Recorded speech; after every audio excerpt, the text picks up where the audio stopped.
México, 17 de febrero de 2026. Hoy exploramos el funcionamiento del aparato gubernamental a través de sus publicaciones oficiales. En el menú, decretos de expropiación para uno de los proyectos de infraestructura más grandes del país. También un acuerdo clave sobre inteligencia financiera y acceso a datos personales. Además, las reglas de operación para programas nacionales de educación en inglés y de becas de posgrado.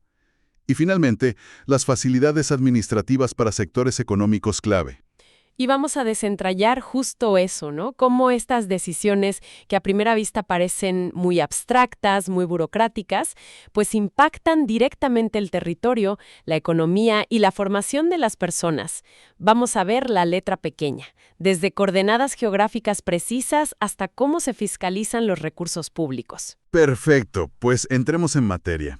Lo primero que salta a la vista son varios decretos de la presidencia, todos sobre el Tren Maya. Y lo que impacta no solo el hecho de la expropiación, sino la frialdad del lenguaje.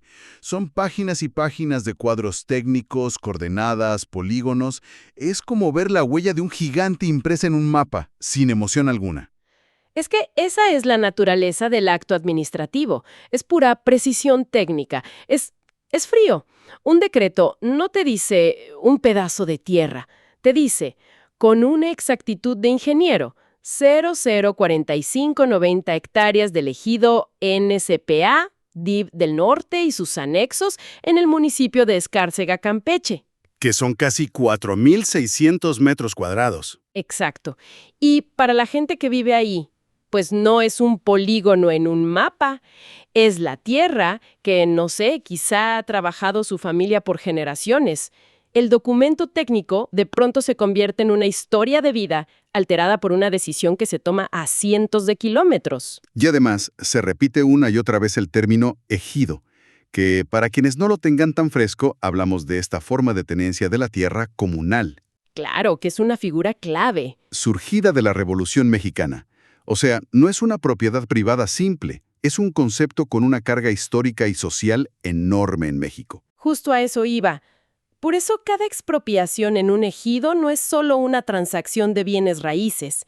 Es tocar una fibra muy, muy profunda de la estructura agraria del país. Es la colisión de un proyecto de desarrollo nacional que se piensa desde el centro con una realidad local, comunitaria, que tiene sus propias reglas, su propia historia. Aquí es donde se ve al Estado con todo su músculo, digamos, sin intermediarios. Claro, y eso me lleva a una pregunta.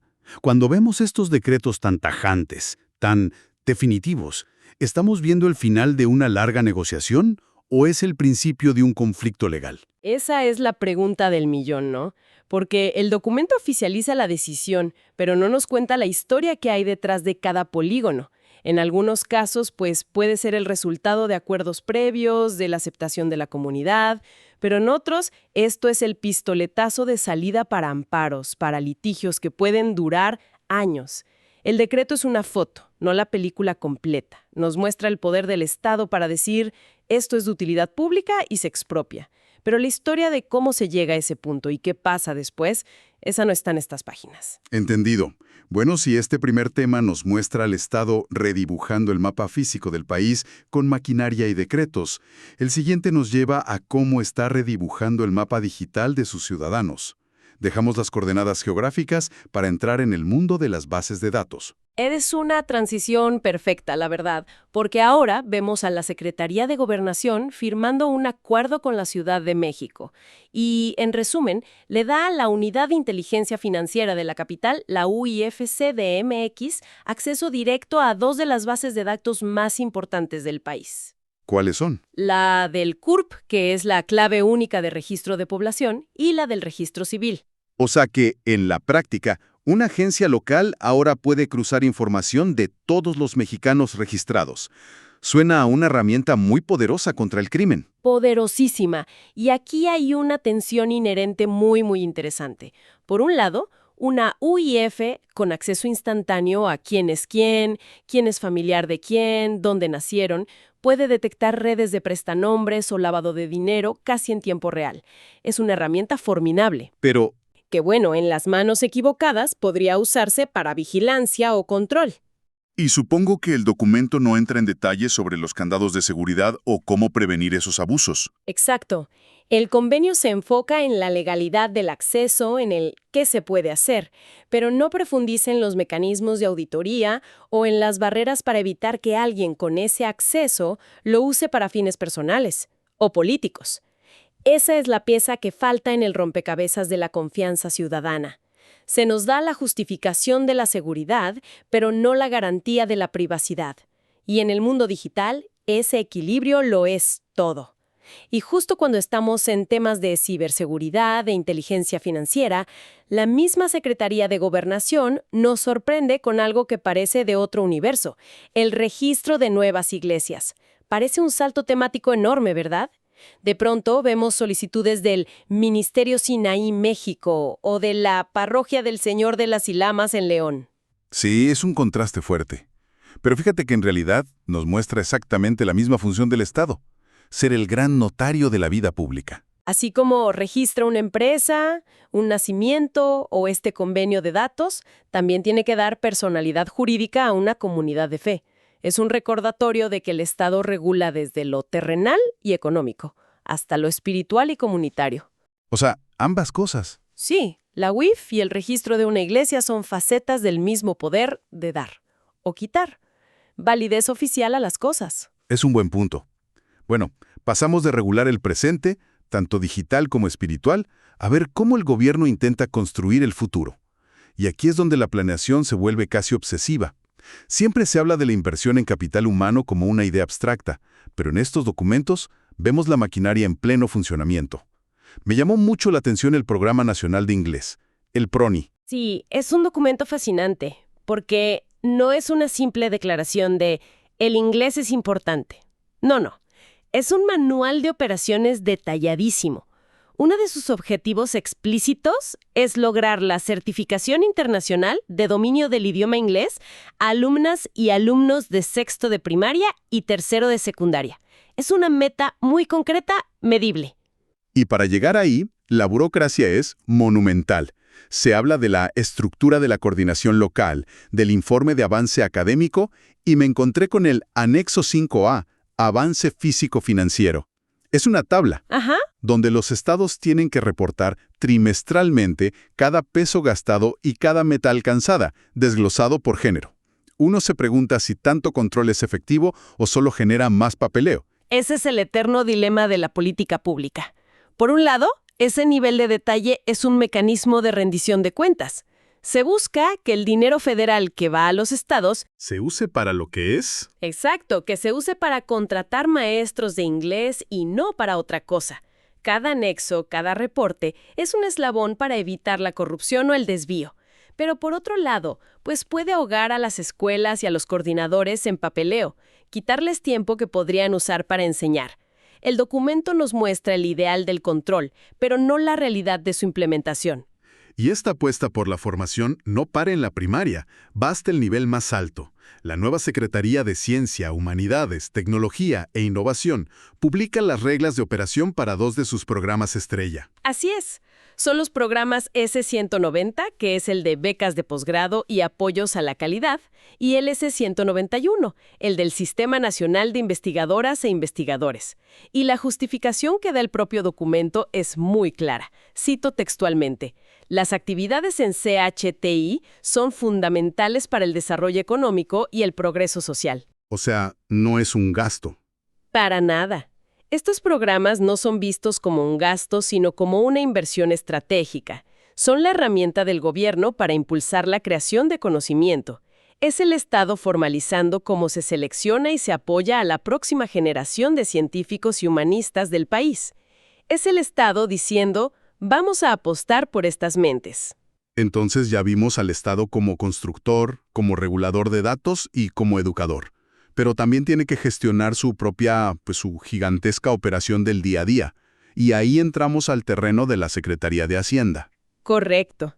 Y aquí vemos dos caras de la misma moneda. Por un lado, el Estado como recaudador y regulador. Publica la Resolución de Facilidades Administrativas para 2026. Esto es, en esencia, un intento de simplificarle la vida fiscal a ciertos sectores. Básicamente cortar un poco de burocracia para que paguen sus impuestos más fácil, ¿no? Exacto. Y los sectores que eligieron son reveladores. El sector primario, o sea, agricultura, ganadería, pesca. Claro, la base. Y varias modalidades de autotransporte, como el de carga federal o el de pasaje. Son industrias cruciales para la cadena de suministro y la alimentación del país. Con estas facilidades, el gobierno intenta incentivar su formalización y operación. Es un acto de pragmatismo económico. Y luego está la otra cara, el Estado como comprador. Y para esto llegamos a lo que parece la lista del súper del gobierno. Una lista de miles de millones de pesos. Y es increíble ver el nivel de detalle. No licitan equipo médico, no. Licitan el servicio de mantenimiento preventivo y o correctivo a lámparas de cirugía para el IMSS. Es que el diablo y la vida están en los detalles. Parece un gasto menor, burocrático, pero una lámpara de cirugía que falla a media operación es una tragedia. Claro, no lo había pensado así. Este pequeño renglón en una convocatoria de cientos de páginas nos recuerda que detrás de cada licitación, por aburrida que parezca, hay un servicio público esencial. La vida de un paciente puede depender de que esa compra se haga bien y a tiempo. Vemos también a la Comisión Nacional del Agua licitando servicios, al CONAFE comprando materiales. Es la maquinaria entera del gobierno en movimiento, necesitando desde lápices hasta el mantenimiento de equipo súper especializado para poder funcionar un día más. Justamente. Y el mecanismo para todo esto es la licitación pública, que en teoría es la herramienta para garantizar transparencia y competencia. Estas páginas son un mapa de las necesidades operativas del gobierno, desde lo más mundano hasta lo más crítico. Entonces, haciendo un recuento, ¿qué nos dice todo esto? Que en un solo día las publicaciones oficiales nos ofrecen una radiografía completísima del Estado en acción. Vemos cómo ejerce su poder para tomar control de la tierra para un megaproyecto, cómo regula el acceso a nuestra información personal en nombre de la seguridad, cómo invierte en la educación de niños y científicos pensando en el futuro, y cómo maneja la economía del día a día, desde los impuestos de un transportista hasta la compra de servicios para un hospital.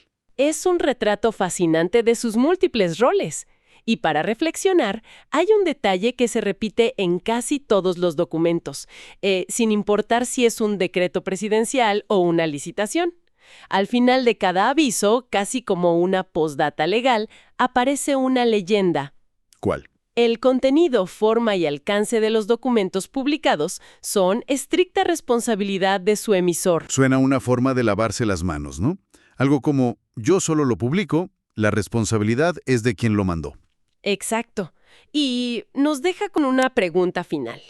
En este universo de planes, reglas y decretos publicados con tanto detalle, con coordenadas milimétricas y anexos financieros, ¿cómo se articula la responsabilidad final por los resultados? El documento establece la intención con una claridad absoluta, pero el seguimiento de su cumplimiento, de su impacto real en la vida de la gente, eso recae fuera de estas páginas. Queda en un espacio donde la supervisión ciudadana, el periodismo y los órganos de control se vuelven fundamentales. El papel lo aguanta todo, pero la realidad es otra cosa.